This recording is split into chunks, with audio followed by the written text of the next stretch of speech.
Rais wa Zanzibar na mwenyekiti wa Baraza la Mapinduzi, Mheshimiwa Dr. Hussein Ali Mwinyi ametoa zawadi maalum kwa timu ya Simba Sports Club kwa kugharamia matumizi ya uwanja wa New Amani Complex bila gharama yoyote kwa ajili ya kucheza fainali ya pili ya kombe la shirikisho la CAF itakayofanyika siku ya Jumapili tarehe 25 Mei 2025 saa 10 kamili jioni.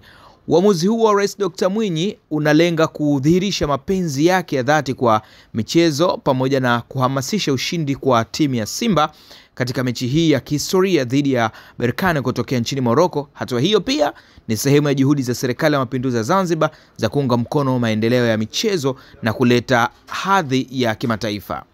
Mbali na kuruhusu matumizi ya uwanja huo bure, Rais Dr. Mwinyi amechukua dhamana ya kugharamia maandalizi yote muhimu ya uwanja kwa mechi hiyo. Aidha, fainali ya mechi hiyo inatarajiwa kuhudhuriwa na maelfu ya mashabiki kutokea ndani na nje ya nchi. Kwa kutambua uzito wa mechi hiyo kwa taifa, Rais Dr. Mwinyi ameahidi pia kuhudhuria fainali hiyo sambamba na Watanzania wote katika kuwaunga mkono Simba na kuhamasisha ushindi wa kihistoria.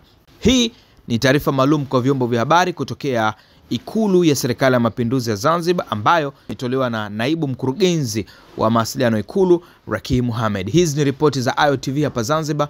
Mimi ni Tusatize.